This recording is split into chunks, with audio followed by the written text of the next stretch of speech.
हाँ, तो ये बात है उस समय की जब हमारे घर पर 3 मेहमान आए थे। इन तीनों का ही मैं बड़े अच्छे तरीके से ख्याल रखता, बढ़िया नहलाता धुलाता खिलाता पिलाता। लेकिन इन तीनों बिल्लों में से एक बड़ा हरामखोर था। इन तीनों में यही एक था जो मुझसे बहुत डरता था और हाथ भी नहीं लगाने देता। अगर मैं जाता तो भाग जाता।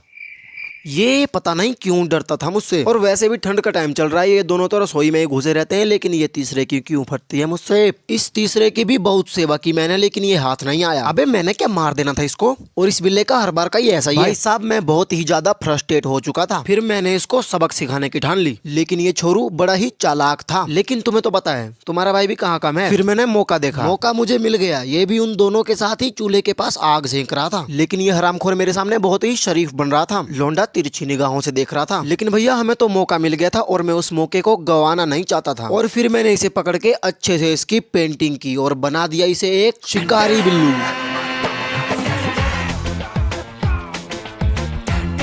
कहानी अभी खत्म नहीं हुई है। बस उसी दिन के बाद ये मेरे आसपास भी नहीं, क्योंकि इसे पता चल चुका था जिस थाली में खाते हैं उसमें छेद नहीं किया करते। क्यों, सही बोल रहा हूँ ना मैं। हाँ पता है, गलत तो मैं वैसे भी नहीं बोलता। इसीलिए मैं कहता हूँ कि वफादारी करो लेकिन कुत्ता मत बनो। क्यों नहीं आई पकड़ में बात। चलो छोड़ो, तो बात करते हैं एक वाहिदा ट्रेंड के बारे में। और ये कोई ताजा ताजा ट्रेंड नहीं है, बासी ट्रेंड है जो कि बड़े टाइम से चलता आ रहा है। अगर तुम्हारे कहीं कट लग जाए और उससे खून निकल रहा हो तो तुम क्या करोगे? खून को रोकोगे, महरम पट्टी करोगे, मतलब कुछ ना कुछ तो करोगे। लेकिन कुछ लोग उसकी फोटो खींच के सोशल मीडिया पे अपलोड कर देंगे। देखो ये क्या हो गया, फिंगर कट गई, ये कट गया, वो कट गया। अबे कट गया तो इसका कुछ इलाज कर, नहीं तो तेरा टिकट कट जाएगा। लेकिन नहीं, दिखाना भी जरूरी है ना सबको कि देखो भैया सारे दुख दर्द दुनिया के मेरे ही पल्ले आ पड़े हैं। इन लोगों से मैं एक बात पूछना चाहता हूँ, अगर कभी टॉयलेट सीट पे बैठकर तुम्हारा प्रेशर ना बने तो तुम लोग क्या करोगे? क्या तुम अपने पिछवाड़े की फोटो सोशल मीडिया पर अपलोड करके ये बोलोगे कि देखो भैया प्रेशर नहीं बन रहा, क्या करें? बड़ा बदतमीज लड़का। तो और क्या बोलूं। और हाँ, आजकल एक नया ही ट्रेंड चल पड़ा है। पता है वो ट्रेंड क्या है? इंडियंस की इंग्लिश बोलने के तरीके को रोस्ट किया जा रहा है। और ये रोस्ट करने वाले हैं अदर कंट्रीज के चूतिए। मानता हूँ कि हम इंग्लिश अभी भी उतना अच्छा नहीं बोल सकते और इतना फ्लुएंटली भी नहीं बोल सकते इनकी तरह। लेकिन भाई ये कौन सा तरीका है रोस्टिंग करने का? तुमने भी ऐसी वीडियो कहीं ना कहीं से तो देखी होगी। उन वीडियोस में तो ये ऐसा शो करते हैं कि इंडियंस भाई कतई बेकार हैं, ये किसी काम के नहीं। तो देखो भाई, तुम्हारी भाषा ही अंग्रेजी है इसलिए तुम इसे इतना अच्छे तरीके से बोल सकते हो, और हमारी भाषा है हिंदी जो कि हम बहुत अच्छा बोल लेते हैं। मानता हूँ कि हम अंग्रेजी इतना अच्छा भी नहीं बोल पाते, लेकिन हमसे जितना हो सके हम उतना बेस्ट देने की कोशिश करते हैं। और रही तुम्हारी हिंदी बोलने की बात, तो वो तो सब लोग जानते हैं कि तुम हिंदी कैसी बोलते हो। क्यों, सही बोल रहा हूँ ना मैं। खैर छोड़ो, इन लोगों ने तो ऐसा एंटरटेनमेंट के लिए किया, लेकिन समझना चाहिए ना। बुरा लगता है भाई, आप लोग भी जानते हो। हाँ तो ऐसी ऐसी बात है फिर। हाँ तो फिर मिलते हैं किसी और वीडियो में, तब तक के लिए एक सेकंड, वीडियो कुछ ज्यादा ही छोटा नहीं हो जाएगा? तो फिर एंडिंग को भूल जाओ तो मैं कल परसों का एक सीन सुनाता हूँ। दरअसल मैं गाँव में रहता हूँ,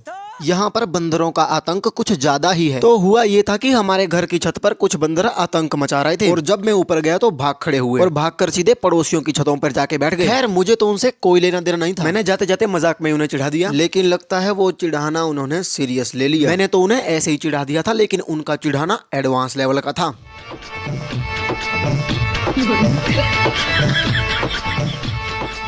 वैसे मेरे फोन की क्लियरिटी इतनी भी खराब नहीं है कि तुम लोग समझ ही ना सको। और फिर ये आधे घंटे तक उसी छत पे रहे, और जब भी मैं इन्हें भगाने की कोशिश करता तो अब सरकार बताएगी भाई आम आदमी क्या करे। मेरा मतलब अब इन बंदरों के आतंक से बचाव के लिए क्या उपाय करें? कुछ नहीं कर सकते। क्या कहा? ओए तू वीडियो अपलोड कर, और तू हेलीकॉप्टर स्टार्ट कर, और तू मेरे साथ चल, और बाकी सब हथियार इकट्ठे करो रे। लेकिन भाई अपने पास हथियार हेलीकॉप्टर तो कुछ भी नहीं है। हेलीकॉप्टर नहीं है तो कार स्टार्ट कर, कार नहीं है तो बाइक स्टार्ट कर, लेकिन कुछ भी स्टार्ट कर भाई। लेकिन स्टार्ट करने के लिए कुछ भी नहीं है, बताओ क्या करें? आजा मैं बताता हूँ क्या करें।